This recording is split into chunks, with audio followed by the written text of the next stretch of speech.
Berbicaralah pagi hari ini Tuhan. Di ruangan ini hanya Engkau yang berbicara. Melalui kebenaran firman-Mu, materaikan kebenaran firman-Mu pagi hari ini Tuhan.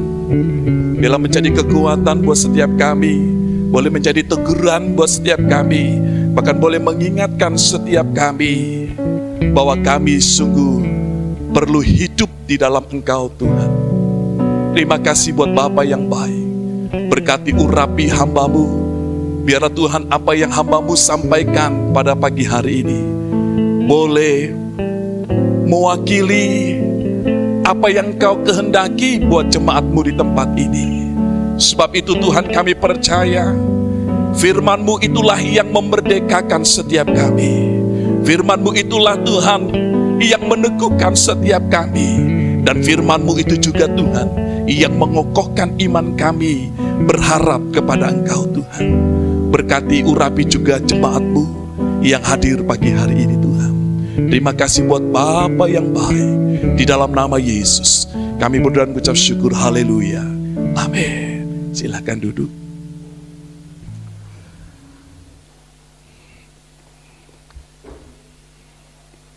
Shalom. Shalom. Pagi hari ini sebelum saya sampaikan firman Tuhan, izinkan anak-anak saya ya mau berbagi pujian buat Bapak Ibu yang dikasihi Tuhan. Biarlah pujian ini boleh menguatkan dan meneguhkan setiap kita. Ya, mereka mau belajar melayani Tuhan. Kalau yang anak saya yang laki sudah beberapa bulan ini, hampir setengah tahun kalau tidak salah, sudah melayani main musik di anak-anak sekolah minggu. Dimulai dari sekolah minggu. Ya, kalau yang perempuan biasanya saya suruh dia bernyanyi. Karena saya senang sekali kalau dia bernyanyi, wah hati saya tenang gitu ya. Seperti apa? Mendengarkan puji-pujian dari surga. Dan saya berharap juga pagi hari ini boleh menguatkan dan meneguhkan iman Bapak Ibu yang dikasihi Tuhan. Anak-anak kami persilakan.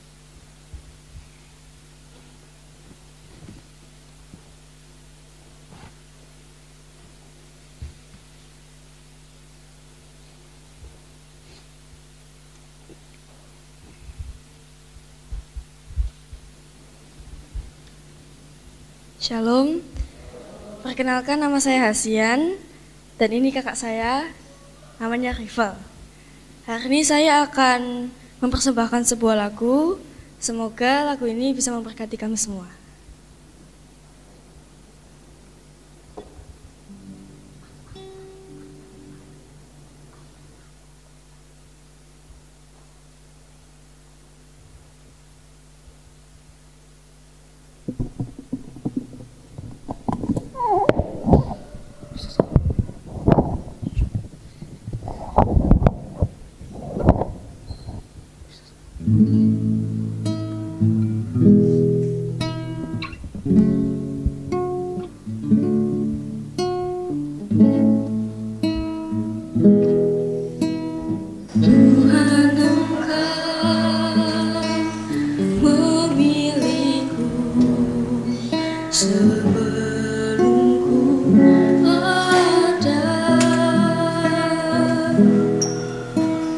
Jemarimu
Yesus Tuhan Kau Rajaku.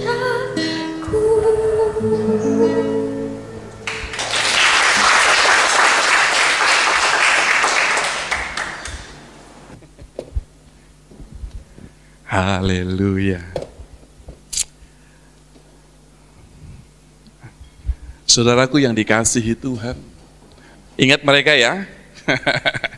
Dulu biasanya ada anak-anak ya dari sekolah minggu nyanyi di depan gitu, dari zaman bien itu ya.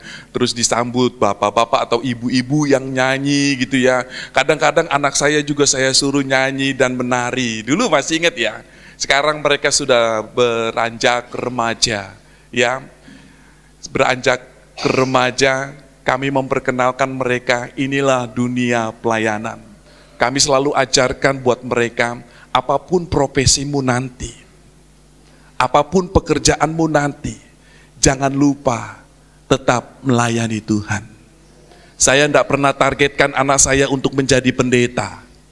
Serius, saya ajarkan anak saya belajar jadi pengusaha, tapi miliki pengusaha yang takut akan Tuhan, yang cinta untuk melayani Tuhan. Karena kalau semua jadi pendeta, siapa yang menjadi donatur gereja? Betul?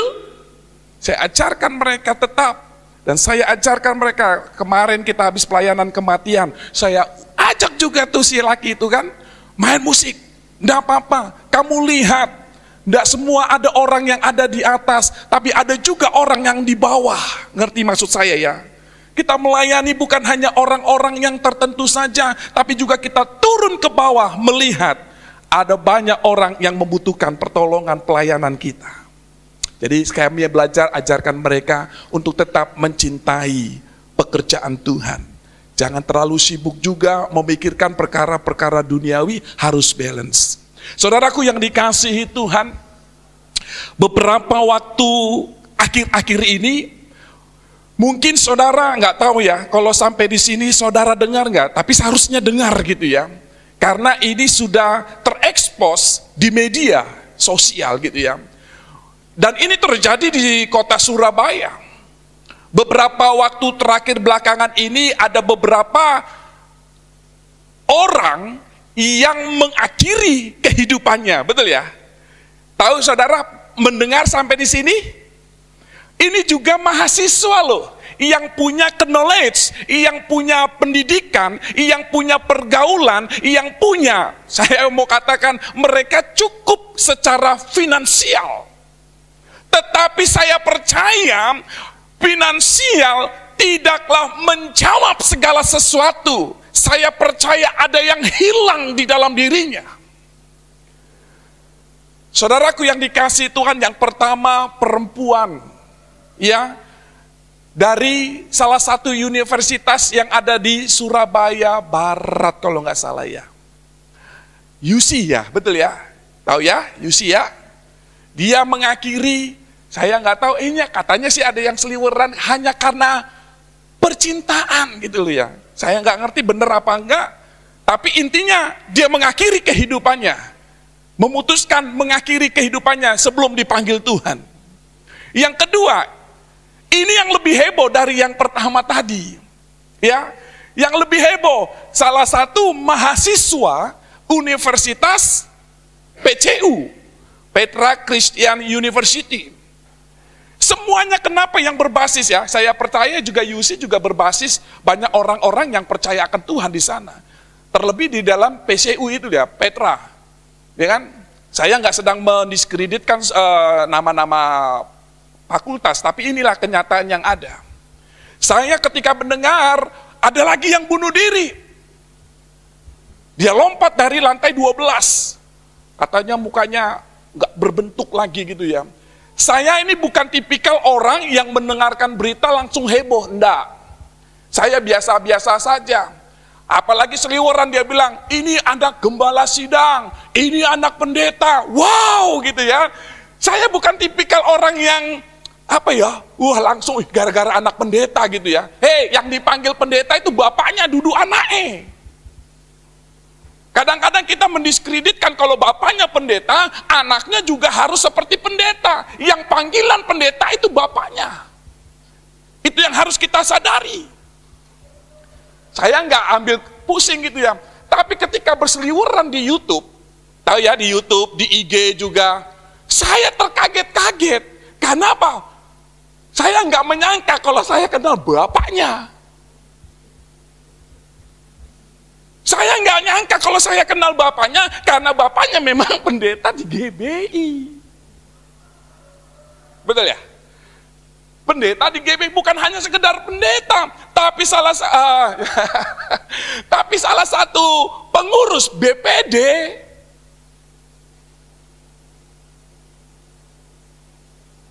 Saya sedang tidak mendiskreditkan bapak ini, enggak. Tetapi saya percaya ada sesuatu yang hilang dari anak ini. Ada satu keterkosongan yang tidak terisi dari anak ini. Ini juga menjadi pembelajaran buat saudara dan saya. Apalagi saya punya anak 3 yang beranjak remaja, yang satu beranjak sudah menjadi pemuda gitu ya. Bagaimana kita mendidik anak-anak kita? Anak-anak muda yang ada di tempat ini, perhatikan. Kalau kita menikah, jangan belajar tentang parenting kalau kita sudah menikah. Belajarlah parenting sebelum kita menikah. Supaya kita siap.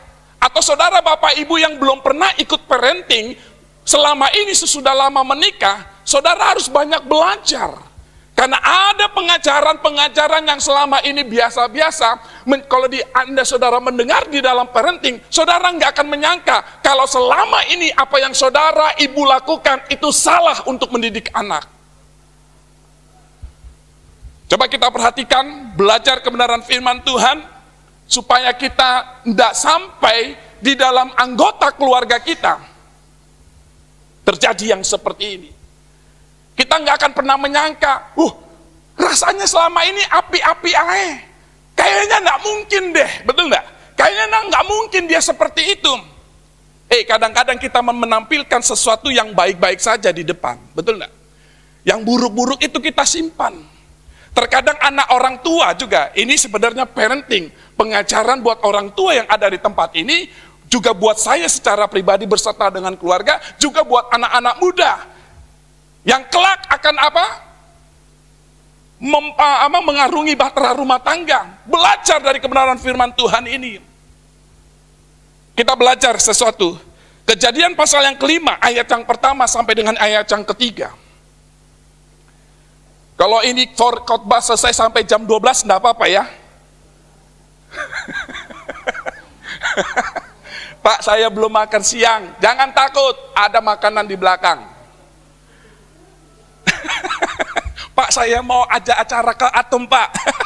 Melok saya. Ya, kejadian pasal yang kelima. Perhatikan baik-baik ya. Selama ini kita nggak akan pernah menyangka loh ya.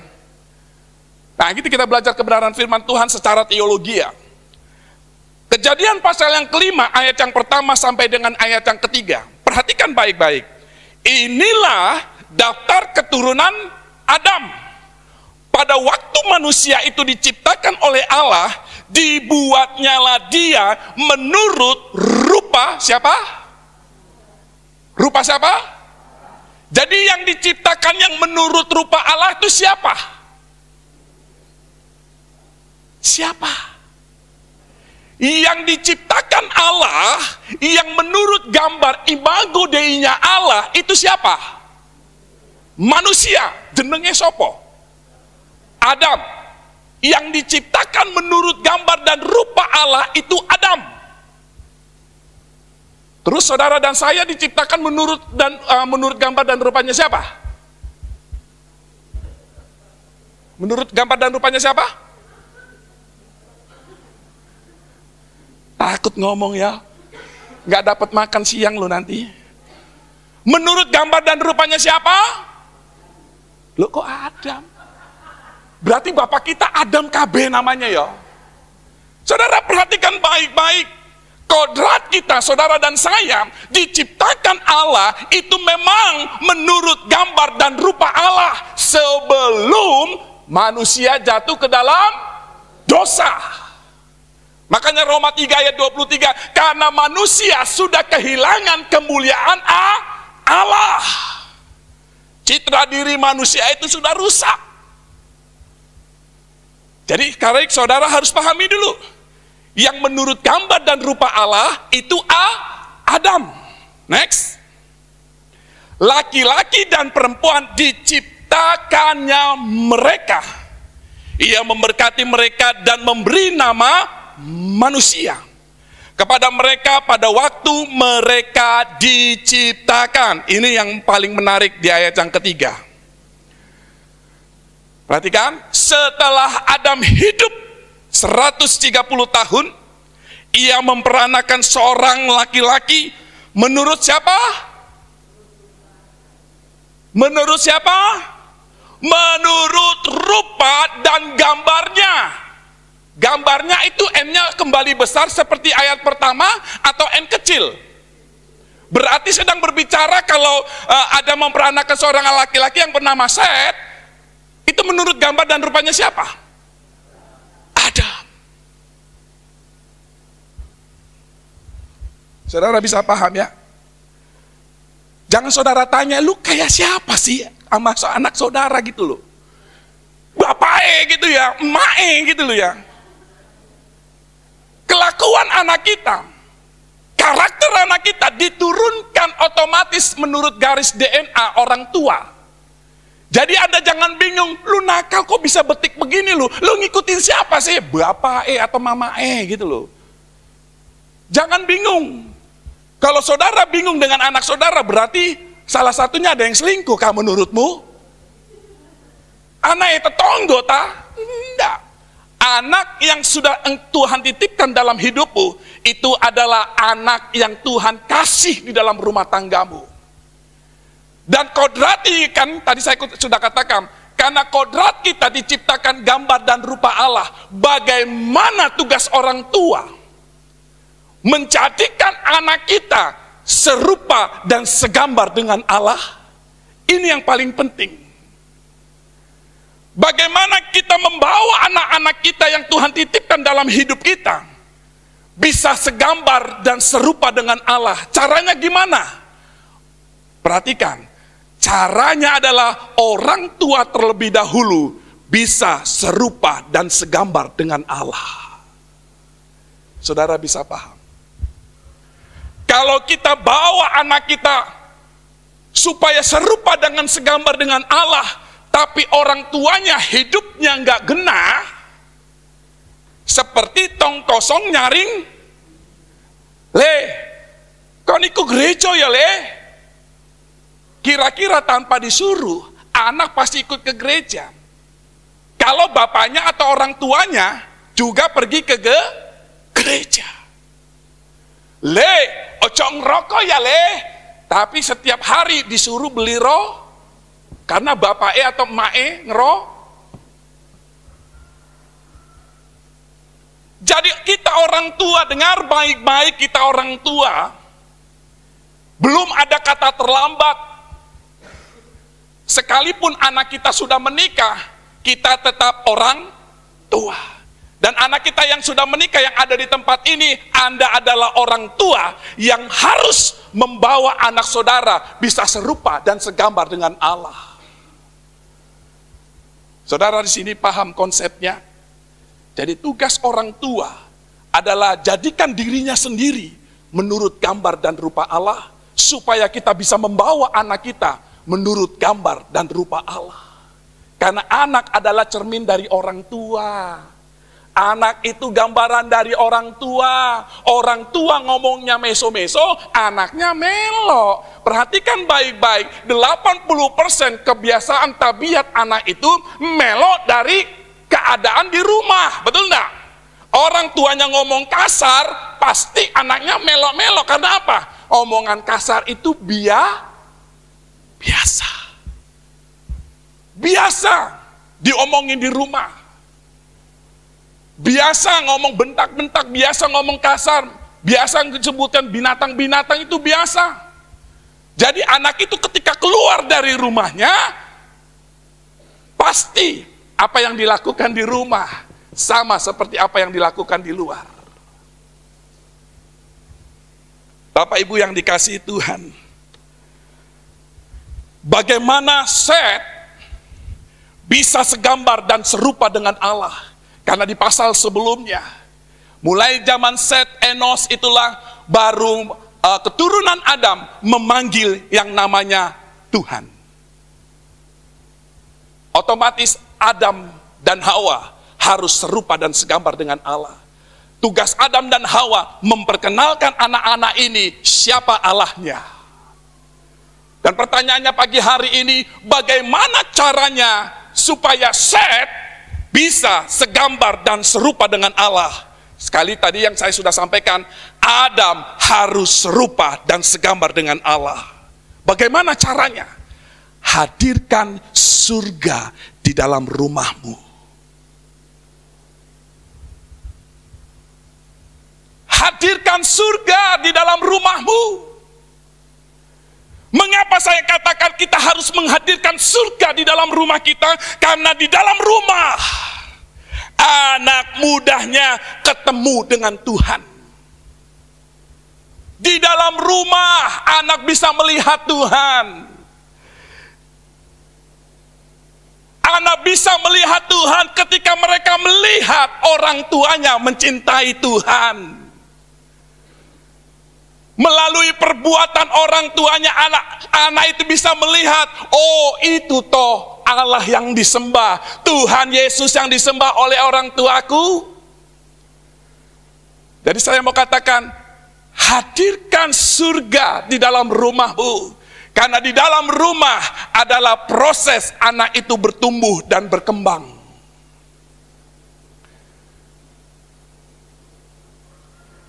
Bapak Ibu yang dikasihi Tuhan, bagaimana caranya kita bisa membawa anak kita bisa segambar dan serupa dengan Allah? Yang pertama tadi, hadirkan surga di dalam rumah kita. Jangan sedikit-sedikit suami istri berantem, tukaran, lempar UFO gitu ya. Sedikit-sedikit pulangkan saja aku pada ibuku. Anak itu akan belajar, oh gampang banget yo. Pernikahan itu serupanya sekedar sebuah nyanyi. Ngerti ya maksud saya ya? Kalimat dipulangkan saja aku pada orang tuaku, dikit-dikit cerai. Bu, Pak, ayo hadirkan. Kalau suami istri bisa menghadirkan Tuhan di dalam rumah, saya percaya anak itu akan keras-kerasan ada di dalam rumah, betah di dalam rumah. Dia rasanya kalau ketemu bapak ibu kayaknya kangen banget gitu ya, kayaknya kepengen peluk gitu ya. Jangan sampai anak kita ketika kita pulang, aduh ngapain sih dia pulang ini? Ada loh anak di luar sana seperti itu, dan saya berharap tidak ada di dalam rumah tangga kita. Buka mata kita lebar-lebar, inilah yang terjadi di dalam keluarga yang tidak mengenal atau tidak mengkarakterkan Kristus di dalam kehidupan mereka. Yang kedua, bagaimana kita bisa membawa anak kita bisa serupa dan segambar dengan Allah. Perhatikan, anak itu berkat Tuhan. Kalau saudara terima berkat Tuhan, ekspresi saudara gimana? Halo? Apa saudara bilang, apain sih Tuhan kasih berkat aku? Aku udah bosan Tuhan. Ada gitu? Ekspresi saudara ketika saudara diberkati Tuhan bagaimana? Cemberut, marah-marah? Wis Tuhan, aku wis keakehan ini Tuhan. Ojo. Aku kesal Tuhan, ojo diberkati aku. Ada gitu? Gak ada. Jadi ketika saudara terima berkat Tuhan, saudara ekspresinya bersuka cita. Begitu juga ketika saudara melihat keadaan anak-anak saudara, apapun kondisi anak-anak saudara, itu berkat Tuhan.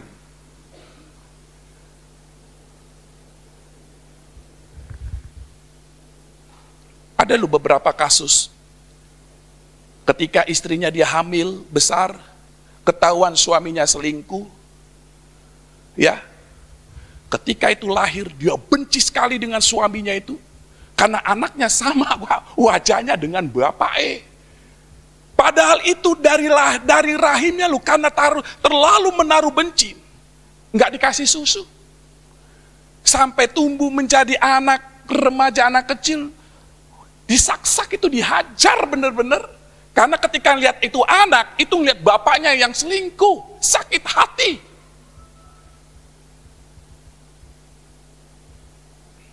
Anak itu, sekali lagi yang kedua, anak itu berkat Tuhan. Anak itu berkat Tuhan, dari Tuhan buat saudara, didik mereka supaya takut akan Tuhan.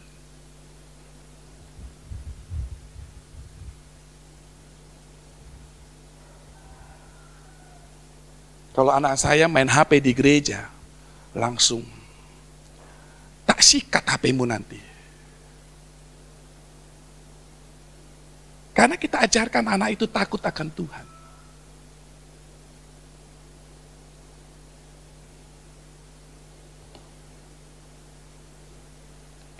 Ketiga, sadari ya Bapak Ibu ya, yang tadi kedua anak itu berkat Tuhan. Yang ketiga, sadari juga, anak itu titipan Tuhan, tidak selamanya bersama saudara dan saya. Sadari ini, anak itu titipan Tuhan, tidak selamanya ada bersama dengan saudara. Jangan terperangkap Bapak Ibu. Anda melihat anak saudara sudah tumbuh remaja, sudah dewasa. Anda tetap melihat dari kacamata saudara bahwa anak saudara masih piye gitu loh. Masih anak-anak, masih anak kecil. Sehingga apa? Keputusan, kedewasaan, saudara nggak ajarkan. Ketika anak itu bertumbuh, izinkan dia beradaptasi dengan dunia luar. Dunia luar itu apa? Kekerasan dunia luar. Artinya apa? Ada kegagalan. Izinkan anak itu gagal. Memang saya percaya kita orang tua yang baik memastikan anak kita berhasil sukses. Tapi perhatikan baik-baik. Ada banyak orang tua yang salah mengambil jalan supaya anakku berhasil dan sukses. Apapun cara akan kulakukan supaya anakku sukses. Padahal melalui kegagalan yang ada, anak ini belajar banyak. Menjadi anak yang tangguh. Anak yang bisa menghargai waktu. Anak yang bisa menghargai keadaan. Banyak dari kegagalan itu anak itu bisa belajar.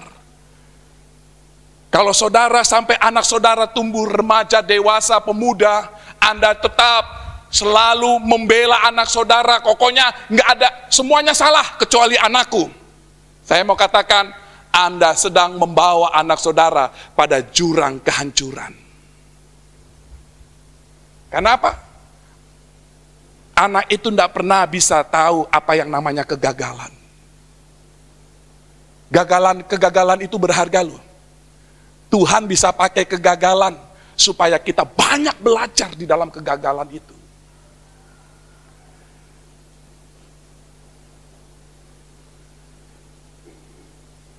Anak itu titipan. Waktu itu berlalu begitu cepat, betul enggak? Saudara mungkin kalau saya bawa anak saya lagi nih ya, saudara ngomongnya, cepet deh gede gitu ya. Iya menurutmu, si ini yang melihara, suwe gitu ya. Lama gitu loh. Tapi intinya gini, waktu itu berjalan begitu cepat. Saya mau katakan karena waktu berjalan begitu cepat, nikmatilah prosesnya. Kalau anak saya, ini tiga-tiganya anak saya, dari kecil, dari orok, dari ketika lahirin sudah saya videoin. Saya yang mandiin ketika lahir, tanya itu mereka. Saya yang bawa ke dokter untuk imunisasi, bukan istri saya, karena istri saya kerja. Saya yang bawa imunisasi, saya yang mandikan. Umur berapa? Sampai umur golden egg, umur 3, 4, 5, itu usia-usia yang lucu-lucunya gitu ya. Ya, manis-manisnya, imut-imutnya gitu ya. Aduh, kalau anak saya nangis, saya tidurin di dada saya gitu ya. Baru kalau udah tidurin di dada saya, anaknya bisa diam, tapi saya yang nyesek gitu ya kan. Karena tidurnya di dada saya gitu loh. Tapi saya menikmati prosesnya itu. Karena apa? Setelah umur, saya mau tanya apa? Saya tanya ya sama anak saya ya, saudara perhatikan. Dedek, terutama nih, Dedek nih ya. Langsung gini ya. Dedek sekarang udah kelas 1 SMP, mau nggak dimandiin sama papi?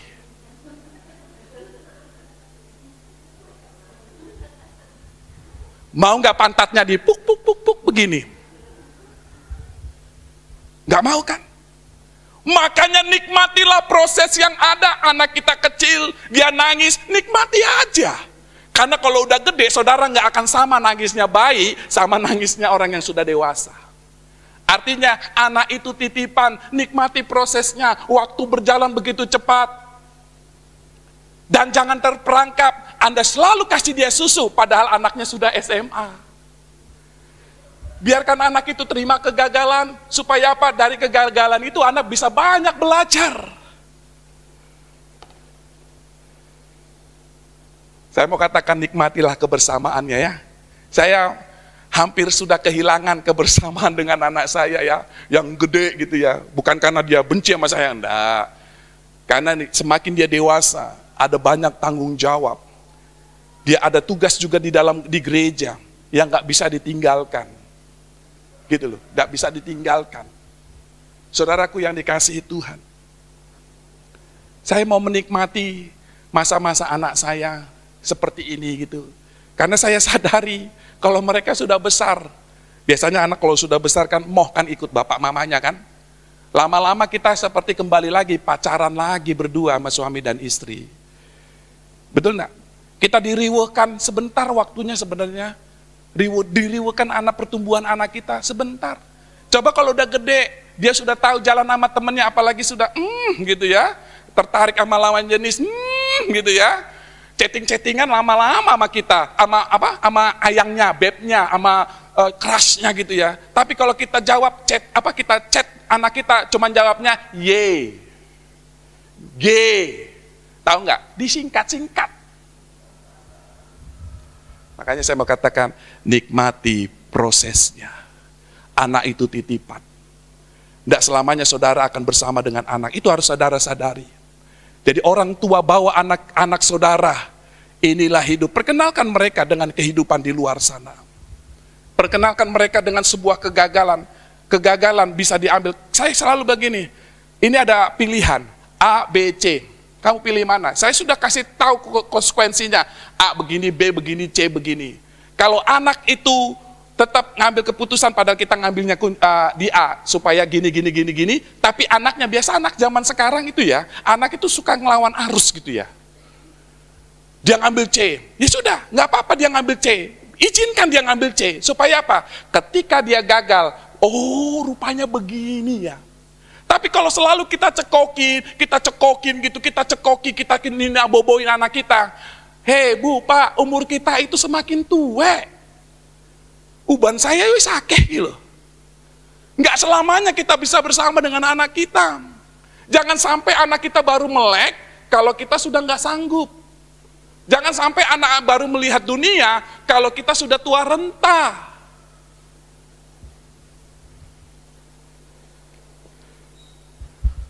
Ada 4 peranan orang tua yang tidak bisa diwakilkan. Ini saya sedang mengajarkan kita sama-sama belajar tentang membawa anak kita serupa dan segambar dengan Allah. Ada 4 yang saya catat, peranan orang tua yang tidak tergantikan. Yang pertama, A, B, C, D. Supaya saudara ingat aja ya, ada 4, A, B, C, D. A, 1, yang pertama A. Arahan.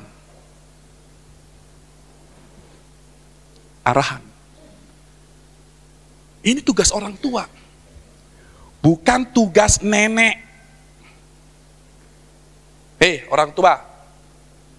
Kalau Anda punya anak yang belum menikah, Anda punya tanggung jawab untuk arahkan anakmu. Tapi kalau anakmu sudah menikah, dia punya tanggung jawab untuk anak yang dilahirkan dari rahimnya. Untuk mengarahkan. Saudara tahu, bagai anak panah. Kok gak ada suara? Tahu kan itu firman Tuhan. Bagai anak panah di... lu baca Alkitab gak sih? Hai. Halo jemaat Bangil. bagai anak panah di tangan pahlawan. Siapa anak panahnya? Anak panah itu adalah anak yang Tuhan kasih di dalam kehidupan kita. Tugas kita itu menajamkan anak panah itu, betul enggak? Mengasah anak panah itu, mengikis anak panah itu, supaya apa? Supaya melesat tepat pada sasaran. Dan supaya melesat tepat pada sasaran, tugas orang tua bukan sekedar hanya mengikis, mengasah, menajamkan, tapi juga mengarahkan. Kalau kita memanahkan, asal-asalan kan? Betul enggak? Kita harus tepat sasaran. Pahlawan adalah orang tua, saudara dan saya. Kita adalah pahlawan. Jadi tugas orang tua adalah mengarahkan anak itu. Anak itu subjek ya. Anak itu subjek, bukan objek. Anak itu tokoh utama. Bukan lagi saudara yang tokoh utama. Tadi yang seperti saya sudah kasih tahu, kita ini orang tua mengarahkan, memberikan pandangan A, B, C, D, E. Keputusan ada di siapa? Ada di anak. Sekalipun dia gagal, saudara jangan bilang begini, tuh kan, apa mama bilang kan? Nah, kan biasanya orang tua kan kayak gitu toh.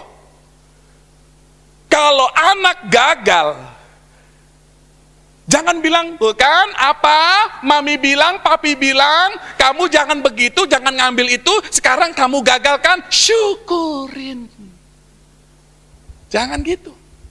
Karena melalui kegagalan, anak banyak sekali banyak belajar, motoriknya diasah. Kita ini arahkan. Anak itu subjek, bukan objek. Anak itu tokoh utama. Biarkan dia sendiri yang memilih, memutuskan. Tugas orang tua mengarahkan. Anak itu juga punya kehendak bebas loh. Anak itu ada free will. Biarlah dia ambil free will-nya itu, kehendak bebasnya. Supaya apa? Dia tahu, oh ini toh rupanya. Saya mau kasih tahu ya. Kegagalan adalah pembelajaran hidup yang akan terus diingat, betul enggak? Pasti akan terus diingat. Dan biasanya secara alamiah, kita terlatih di dalamnya. Supaya apa? Supaya nggak gagal lagi di lubang yang sama. Contohnya seperti apa? Saya punya anak, tiga-tiganya itu terlibat dalam anggota OSIS loh. Saya dulu waktu SMP, SMA, anggota OSIS. Kuliah, saya juga anggota Senat. Jadi saya sudah aktif di dalam organisasi. Dan saya tahu capeknya bagaimana. Sebenarnya OSIS itu kan burennya sekolah gitu ya. Pembantunya sekolah gitu ya. Tangan kanannya sekolah gitu loh ya. Untuk memastikan murid-muridnya bagaimana, capek. Tapi melalui itu semua, anak itu bisa belajar bagaimana menghandle orang banyak. Bagaimana berkomunikasi dengan orang banyak. Bagaimana bekerja sama dengan tim, dengan orang yang banyak. Banyak belajar di dalam OSIS. Saya arahkan semuanya, ayo kamu ikut OSIS, enggak apa-apa. Terus mereka excited banget, iya Pim. Terus saya kasih tahu, tapi ingat, kalau ikut OSIS ada banyak pelajaran yang escape. Tahu escape? You know escape itu seperti makanan es krim itu loh. Enggak. Escape itu dia keluar karena ada sedikit meeting, ada sedikit dia baksos, ada sedikit dia apalah, latihan lah, apalah gitu loh. Saya mau kasih tahu, enggak semuanya anak itu berhasil, dia harus pintar secara akademis. Harus sadari lo ya. Banyak juga, teramat banyak orang yang berhasil karena dia pintar bersosialisasi. Saya selalu tanamkan buat anak saya. Terus anak saya semuanya ikut OSIS, capek, pulangnya malam, ya kan? Karena dia latihan, bikin apa. Ya nikmatilah proses yang ada. Sampai termasuk yang kecil ini loh. Di antara sebenarnya mau maju apa enggak, karena 150 orang yang daftar OSIS yang terima cuma 10 orang. Berbagai macam seleksi yang ada, tapi puji Tuhan yang kecil ini keterima. Dia excited banget. Mungkin dia takut kali ya. Karena abangnya sama kakaknya bilang gini, awas lu kamu gak masuk OSIS ya. Ini semuanya keluarga OSIS katanya. Karena kakaknya OSIS, abangnya OSIS, masa dia nggak OSIS gitu ya. Jadi dia excited banget dia. Menunjukkan yang terbaik ketika seleksi-seleksi yang ada. Puji Tuhan keterima. Saya percaya kalau nggak keterima jadi OSIS itu nggak mungkin dia berani tampil di depan. Banyak belajar. Banyak sekali belajar. Ya, jadi kita arahkan anak-anak kita. Jangan arahkan anak-anak kita jadi generasi rebahan. Biarin anak-anak kita capek, biarin anak kita capek, ngeluh, aduh, gini, gak apa-apa, supaya jadi anak-anak yang tangguh, jadi anak-anak yang bertanggung jawab.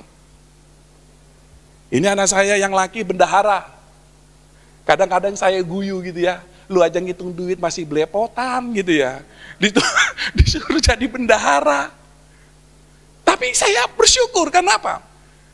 Kekurangan kita, ketika kita masuk dipilih jadi tim inti OSIS, jadi bendahara, justru kekurangan kita belajar di sana. Ngerti ya? Nikmati proses yang ada. Itu yang A, arahan. Yang kedua, bentuk. B, bentuk. Saya mau katakan, jangan biarkan anak kita dibentuk oleh media. Media itu banyak sesatnya loh. Dikutiplah ayat Alkitab, tapi nggak nyambung belas. Seolah-olah rohani, tapi nggak nyambung belas gitu loh. Ada tulisan di IG kan, jangan ambil dia dari Tuhannya. Ditulis Filipi 4 ayat, lu dari mana lu nyambung-nyambung? Gatot-gatotan ini ayat Alkitab yang dicopot itu ya. Jangan ambil dia dari Tuhannya. Wih, ngesat banget lu kalimatnya.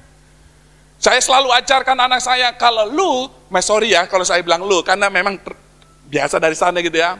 Kalau lu, kalau kamu lah gitu ya, supaya saudara jangan ikut-ikutan ya. Kalau kamu mau lihat media sosial, di-compare, buka ayat Alkitab, kalau dia tercantumkan ayat Alkitab, supaya kita jangan sesat. Yang membentuk anak itu bukan media, tugas saudara dan saya. Kita orang tua. Itulah yang membentuk anak kita. Dan ingat, bentuk anak kita bukan sesuai dengan apa yang kita mau. Banyak kan kita orang tua kan selama ini, pokoknya lu harus ambil jurusan ini. Kalau yang kuliah gitu ya, pokoknya kamu harus ini, harus itu, harus ini. Seolah-olah mamanya atau orang tuanya atau papanya itu ahli dunia. Ahli lolos dari kegagalan gitu loh ya. Makanya saya mau katakan, kalau bapaknya pendeta, belum tentu anaknya mau jadi pendeta. Saya enggak pernah bentuk anak saya, pokoknya kamu harus sama seperti papi. Enggak. Saya cuma bilang, lu jadi pengusaha. Tapi ingat, pengusaha yang takut akan Tuhan. Pengusaha yang mau memberkati. Pengusaha yang peduli dengan orang-orang yang dalam tanda kutip. Kita harus peduli, kita harus care. Karena apa yang Tuhan titipkan dalam kehidupan kita, kalau saya kutip dari seberang, itu adalah ada bagian buat orang-orang yang mereka gitu. Jangan dimakan sendiri. Jadi bentuk anak kita bukan sesuai dengan apa yang kita mau. Banyak anak stres loh sebenarnya. Pokoknya kamu harus les. Dibikin les sampai 7-8 kali itu. Satu harian 7 kali pindah. Pulang sekolah, nggak langsung pulang. Pokoknya makan di mobil, ganti baju di mobil. Mungkin kalau ada mobilnya kamar mandi juga dia mandi di mobil itu. Atau mungkin dia mandi di pom bensin itu. Kenapa? Karena kadang-kadang orang tua terperangkap dengan yang namanya egois, dengan yang namanya takut tersaingi. Anak orang lain pinter, masa anak gua bodoh? Betul enggak? Jadi kita paksa anak kita sedemikian rupa. Apa maunya kita? Les. Aduh, di surah itu banyak loh. Pulang anaknya siang jam 1, tapi sampai rumah bisa jam 11, jam 12 malam. Kenapa? Les sana sini, semua dilesin. Apa aja dilesin. Piano dilesin, biola dilesin, drum dilesin.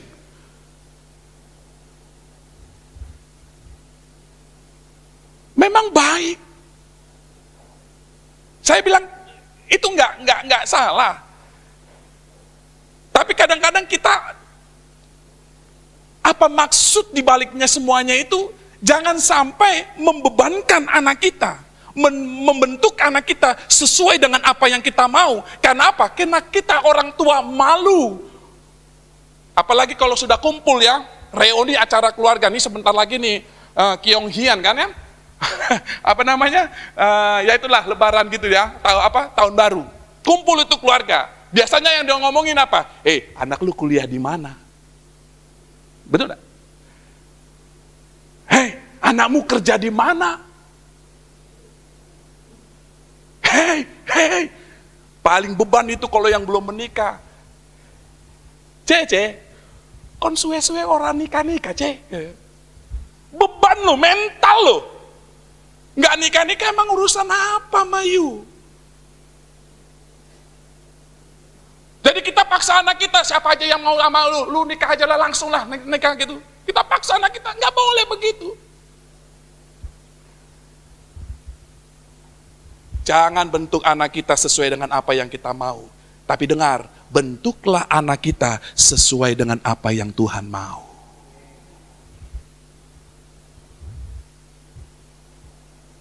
Sesuai dengan apa yang Tuhan mau.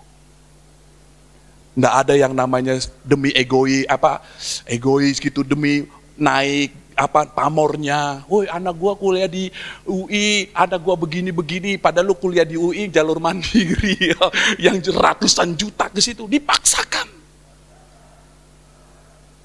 Saya mau sampaikan, ketika kami sidang sinode di Jakarta, ada juga pendeta, anaknya pendeta gantung diri gara-gara apa? Anaknya mau kuliah ini tapi dipaksa orang tuanya kuliah itu. Anaknya nggak terima. Memang anaknya ikuti. Semester pertama dia ikuti, semester 2 lama-lama dia nggak kuat. Akhirnya apa? Dia bunuh diri. Ini kejadian loh. Anak pendeta juga, anak gembala sidang juga. Jadi jangan bentuk anak kita sesuai dengan apa yang kita mau, tapi bentuk anak kita sesuai dengan apa yang Tuhan mau. 3C. Cukupkanlah.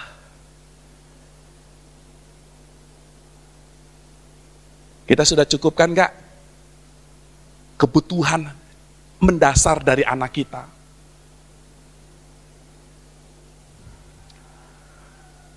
Cukupkan itu bukan hanya dengan uang loh.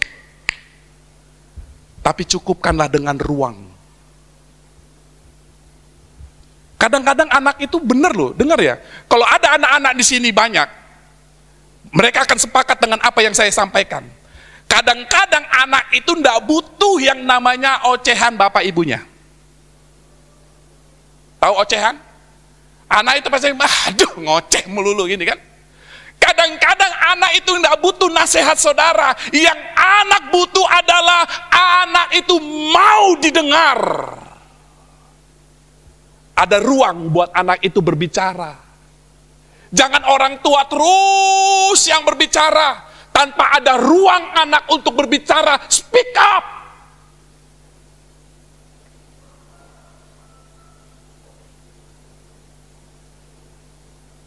Cukupkanlah ruang itu buat anak kita untuk belajar mengungkapkan perasaan mereka.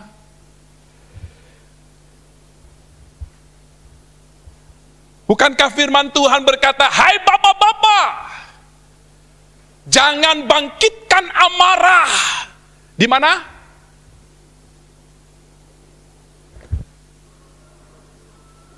Gak tahu firman ya. Jangan bangkitkan amarah di dalam hati anak-anakmu. Tahu gak sih apa artinya itu jangan bangkitkan amarah itu di dalam hati anak-anakmu? Mungkin anakmu gak bisa berbicara. Orang tua kadang-kadang egoisnya kenemenan gitu ya. Salah nggak salah, bodoh amat. Yang penting orang tua tetap yang paling benar. Anak pokoknya yang salah, sumber segala salah. Saya sering diprotes itu sama anak saya itu. Pokoknya salah terus abang ini katanya. Gak apa-apa, saya buka saja.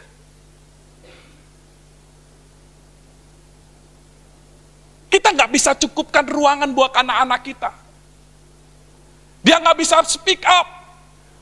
Kalau dia nggak bisa omongkan, utarakan hatinya, akhirnya apa? Dipendam sendiri. Terus bertumbuhnya itu anak, dia tetap menyimpan rasa sakit hati, rasa yang selalu disalahkan. Akhirnya apa? Saudara nggak jangka, nggak menduga, nggak ada angin, nggak ada apa, tiba-tiba anak Anda berontak. Karena Anda selama ini merasa semua baik-baik saja. Ya baik-baik menurutmu, belum tentu baik menurut anak. Jadi cukupkanlah ruang. Sekarang saya mau tanya deh, sederhana lah. Bicara tentang cukupkan. Masih nggak saudara main dengan anak saudara? Halo? Masih nggak sih kita nih orang tua main sama anak kita?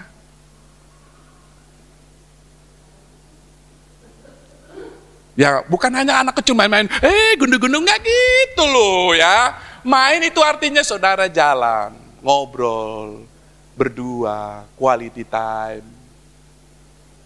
Ngobrol berdua aja.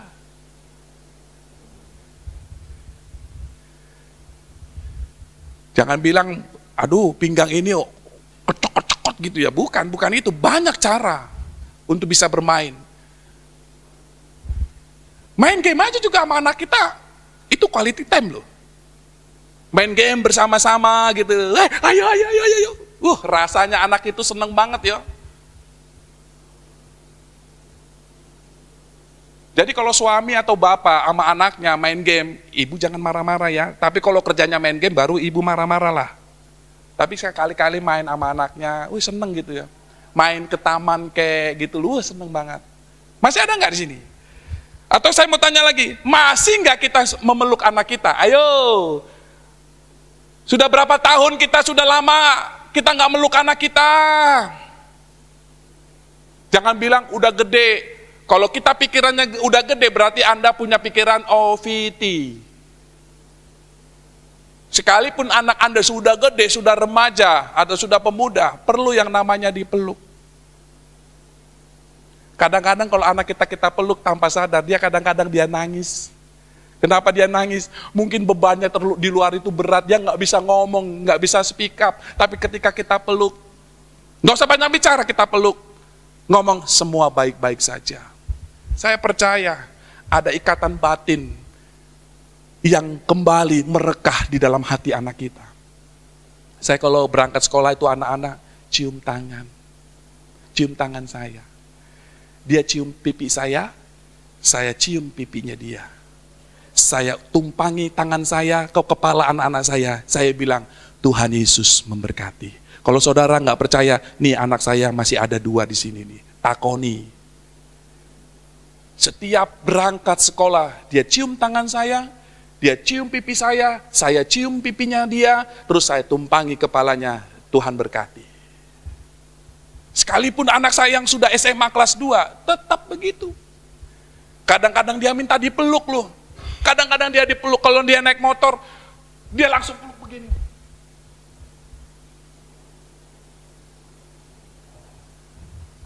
Cukupkan ruangan buat anak kita.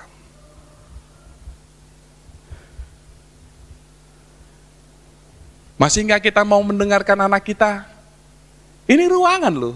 Dengerin anak kita, bermain dengan anak kita. Atau masih nggak kita memberikan pujian sama anak kita?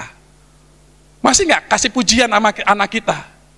Anak perlu dipuji, Bu, Pak. Bukan ini berbicara tentang alay-alayan, bukan. Anak perlu dipuji sekalipun dia sudah dewasa.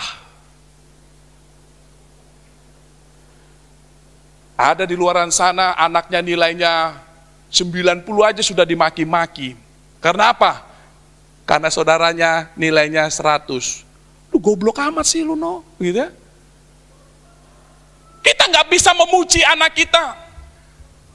Jadi kalau suatu waktu anak saudara bilang begini, Papa mama, Koko bisanya gitu ya, Koko dapat nilai 70 gitu ya.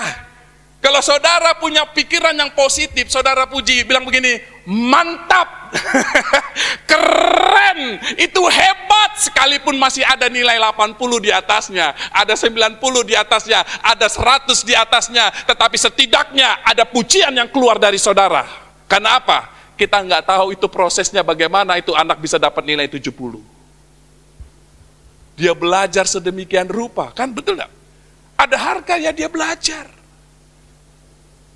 Hargai saja ketika kita menaruh penghargaan kepada anak saudara. Saya percaya ada hormon-hormon positif yang keluar dari dalam anak-anak kita.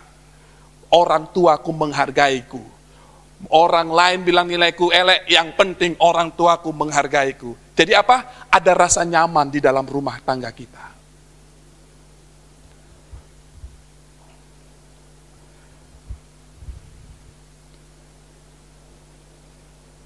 Saya mau sampaikan, kalau kita tidak bisa mencukupkan yang seperti ini, jangan heran anak-anak saudara mencari sesuatu di luaran sana untuk mencukupkan ruang yang kosong.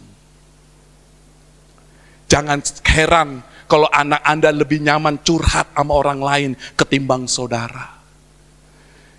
Jangan heran kalau anak saudara lebih membuka aibnya ke orang lain daripada ke saudara. Makanya sebelum terlambat, jadikan rumah itu surga buat anak-anak kita. Tempat anak kita curhat. Serusak apapun, segagal apapun anak-anak kita, biarkan, izinkan rumah adalah prosesnya, bukan di luar. Karena kita orang tua bisa mengcover anak kita ketika dia gagal. Kita bisa menguatkan ketika kita gagal. Kalau orang di luaran sana, ada banyak ya, itulah akibat lu salah gini. Tapi saya percaya orang tua yang baik itu bisa mengarahkan, membentuk, mencukupkan. 4 yang terakhir, dengarkan. Oh belum terakhir ini ya, ini yang 4 yang terakhir. Ini kan saya bilang jam 12 tadi kan. Dengarkan. 4D, kan ABCD. Dengarkan. Kalau saudara mendengarkan, ini penting juga nih buat orang tua nih. Saudara dengarkan itu pakai apa? Hah? Pakai telinga ya. Kalau di dalam dunia parenting itu enggak begitu. Dengarkan bukan hanya dengan telinga, tapi dengan apa? Hati itu enggak bisa mendengar. Dengarkan dengan telinga dan juga dengarkan melewat mata.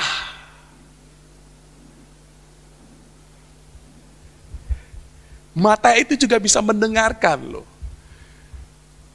Coba misalnya saudara, anak saudara kasih gambar sama anak kepada saudara, mami, ini lo gambar meme gitu, misalnya kayak gitu kan, ya gitu kan, cuma dengarkan, ya, matanya nggak ngelihat ke anak kita, atau anak kita sedang curhat atau sedang ngobrol, memang saudara dengarkan, tapi matanya nggak melihat anak kita, saya mau katakan ada sesuatu yang kurang.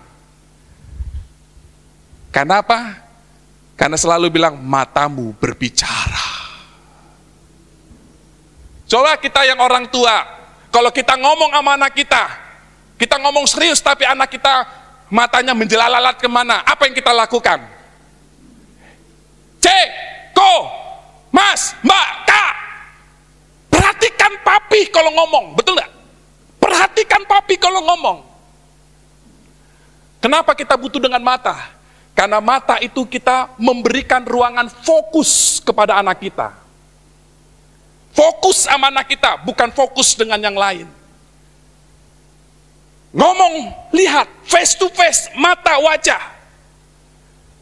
Kalau kita melengos gini, ya cek, papi lagi sibuk cek, ya kita memang mendengarkan. Tapi kalau mata kita nggak ikut melihat apa yang maunya dia, jangan kaget kalau dia cari yang lain. Mencukupkan pendengarannya.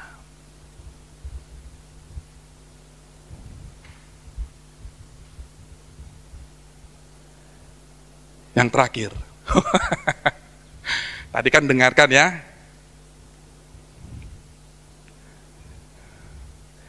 Ada 6 kemiskinan. Kita koreksi yuk di 6 ini ya. Ini yang terakhir ini. Masih 8:30 kok ya.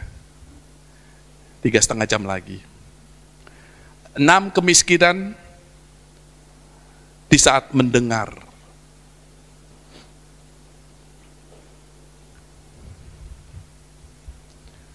Kita mendengarkan yang pertama, mendengarkan, tapi keras kepala. Kok iso Pak? Iya kita dengarkan, tapi kita keras kepala. Kita nggak mau mendengarkan apa yang anak kita katakan. Kita bertahan dengan pendapat kita sendiri. Berapa banyak orang tua yang seperti ini? Anak itu mau berargumentasi. Tapi orang tua bilang apa? Udahlah Ce, udahlah Me, udahlah Ko.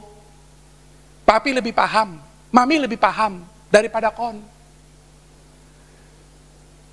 Kita dengarkan anak kita, tapi kita keras kepala, kita tetap berdiri kepada keputusan kita, pilihan kita. Itu dia mendengarkan, tapi keras kepala orang tua itu. Kalau ada yang seperti ini belajar, yuk sama-sama bertobat. Dia dengarkan, tapi keras kepala. Kita hanya bertahan dengan apa yang kita mau. Yang kedua, kita cepat aja, karena ada yang bunyi perutnya kucuk gitu ya. Yang kedua, pura-pura mendengar.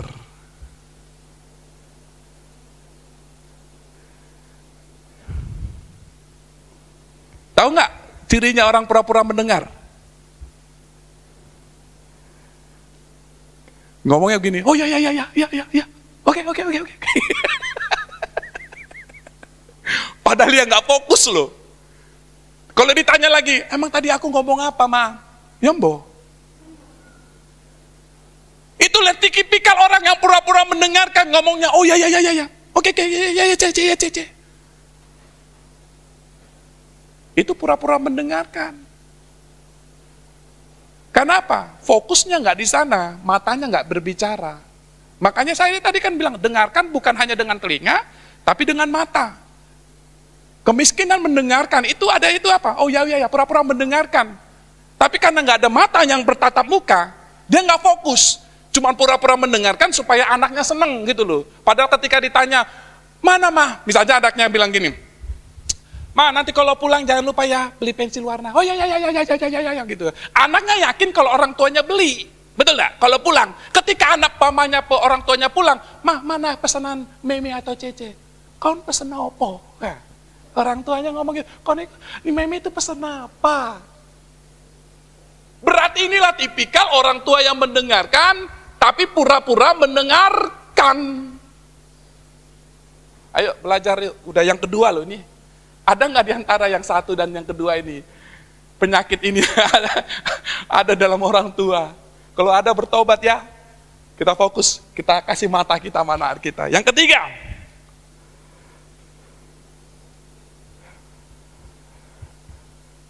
waktu anak kita ngomong, kita tidak mendengar anak kita ngomong. Kita mendengarkan apa yang kita pikirkan sendiri, yang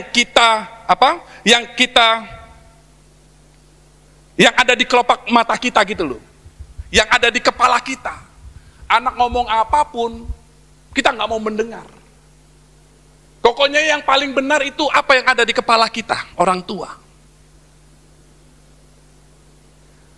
Orang yang seperti ini, makanya seperti tadi saya bilang, kayak anak saya, semuanya salah abang. Apa-apa abang yang salah.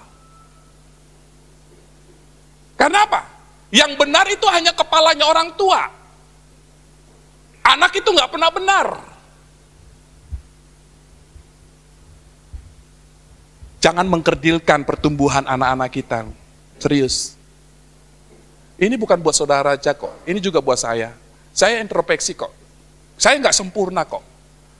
Kita sama-sama belajar jadi orang tua yang baik, jadi parent yang baik, yang bawa anak-anak kita takut akan Tuhan. Yang keempat, anak sedang bicara kita mendengarkan, tapi nggak sabar kita mendengarkan.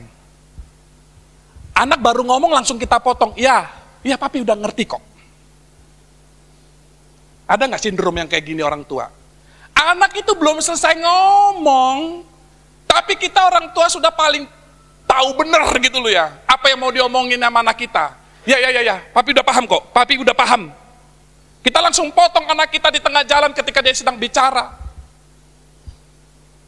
Padahal anaknya mau ngomong yang lain loh. Tapi keblinger orang tuanya. Anaknya sebenarnya mau ngomong B, tapi orang tuanya berharap lu ngomong A. Gitu loh. Jadi izinkan anak itu berbicara. Dengarkan anak itu berbicara sampai selesai. Jangan dipotong. Ya, papi sudah ngerti. Tunggu anak itu sampai selesai bicara. Saya kalau, dengar ya, ini saya punya kebiasaan dengan istri. Kalau sedang mendidik anak kita nggak sedang mempertontonkan kesalahan mereka kepada yang lain. Sekalipun itu saudara. Kalau misalnya anak laki ini dia salah, kita nggak langsung tegur dia di depan saudaranya. Kita ajak dia ngomong, makan gitu ya. Kalau di Surabaya ada gacoan. Istri saya juga begitu. Diculik lah gitu loh ya. Diculik anaknya ini yang bermasalah gitu loh. Diculik. Tahu diculik? Diajak pergi ke taman. Nggak usah mahal-mahal, ngobrol aja berdua.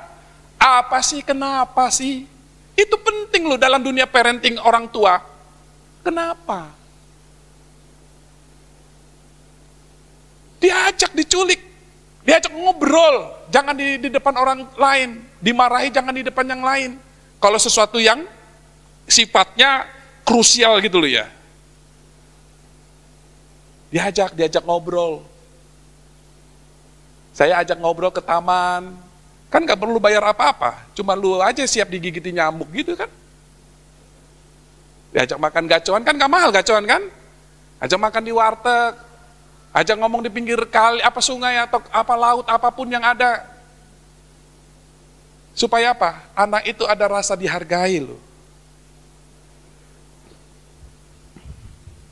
Ya, jangan potong anak kita ketika anak kita sedang berbicara ya. Kasih ruangan loh buat anak kita berbicara. Yang kelima, sebelum anak selesai ngomong, kita sudah merasa tahu apa yang anak Anda sampaikan. Belum selesai ngomong loh ya, hampir mirip-mirip sama yang tadi. Kalau yang tadi kan potong, ya kan? Kalau yang ini, anaknya belum selesai ngomong, saudara sudah paling mengerti gitu loh, dengan persoalan anak saudara. Jangan seperti itu. Sebelum anak selesai ngomong, kita sudah merasa tahu apa yang akan anak Anda sampaikan. Karena ini apa? Akibatnya akan konflik dengan anak kita. Tujuannya, klimaksnya belum dapat. Tapi kita sudah ngerasa, udah tahu lah, aku udah tahu. Padahal nggak tahu apa-apa. Yang terakhir, cuman mau mendengar apa yang kita mau dengar. Tahu nggak sih artinya cuman mau mendengar dengan apa yang kita mau dengar? Pokoknya anak itu boleh bicara kalau apa sesuai dengan apa yang kita mau dengar. Orang tua kadang-kadang egois. Pergumulan anaknya dia nggak mau mendengar. Yang mau orang tuanya dengar dia sukses saja kerjanya. Tapi nggak tahu pergumulan proses dari anaknya itu. Jadi ini dengan masuk kategori orang tua hanya mau mendengar kesuksesan anaknya saja. sesuai dengan apa yang dia mau dengar, yang menyenangkan hati. Tidak tahu prosesnya bagaimana. Makanya kadang-kadang kenapa orang tua, kalau yang di Surabaya itu katanya dia dibully lah, apalah, gitu. Pembulian atau apa, saya kurang tahu. Apapun, saya mohon maaf, saya nggak terlalu tahu secara detail apa persoalannya. Tapi seandainya benar itu karena pembulian, kenapa pembulian itu terjadi? Kenapa? Karena nggak ada ruangan anak itu berbicara kepada orang tua. Kita sudah ngerasa, udah nggak apa-apa, baik-baik aja, gitu-gitu. Kenapa? Kita nggak mau diriwehkan gitu orang tua. Kita selalu ngomong gini, papi mami udah capek kerja. Padahal nggak melulu anak itu butuh uang lu. Kita selalu ngajarin anak-anak kita. Kalau ada apa-apa di sekolah atau dimanapun, ngomong sama orang tua. Bicara sama orang tua. Kadang-kadang saya seneng loh kalau ngobrol sama anak-anak saya komplit gitu ya. Caranya bagaimana? Kadang saya ajak ke Trawas. Ngobrol. Jauh-jauh saya dari Surabaya cuma sampai ke Trawas, cuma mengapain? Makan mie. Mie apa? Mie rebus pakai telur. Mahalan apa? Bensinnya. Supaya apa? Ngobrol, minum kopi, makan kentang. Kentangnya murah, bensinnya sing larang. Tapi quality time, ngobrol, kita tiduran di balai-balai itu di Trawas itu ya, kadang di Pacet. Kita ngobrol tentang masa depan, kita ngobrol, izinkan anak itu dia bersuara gitu loh. Kamu mau apa nanti kuliah, mau ngapain, ngambil apa, terserah kamu. Yang penting apa? Tanggung jawab, sukai apa yang kau sukai, dan kerjai apa yang kau sukai. Ngerti gak maksudnya? Kalau kamu suka, ya sukai. Kalau kamu sudah suka, kerjai apa yang kamu sukai. Artinya apa? Tanggung jawab. Oh, saya senang gitu loh. Beberapa hari yang lalu saya pergi ke Garden Hood itu yang ada di Trawas. Duduk-duduk aja. Nggak usah beli yang mahal. Minum kopi, anak saya beli mie pakai mie rebus. Indomie pakai telur gitu loh. Duduk ngobrol gitu. Tapi saya senang melihat apa? Mendengarkan mereka bicara. Seru kalau mereka bicara gitu kan. Karena ekspresi. Kalau saudara mau lihat mata berbicara, berbicara kelak kepada anak saya yang perempuan. Itu matanya berbicara. Itu anak saya itu yang perempuan itu kalau ngomong itu matanya juga main itu. Suatu saat dia OSIS kan, tugas pertamanya di OSIS itu pemilos ya, pemilos waktu itu ya. Pemilos itu menenangkan. Ya, ada tim menenangkan siswa-siswa yang lain. Dia ditugaskan di kelas yang lain. Kan pakai atribut OSIS. Wah, dia bangganya dia berdiri begini. Berdiri dia sesuai dengan apa? Job desk-nya.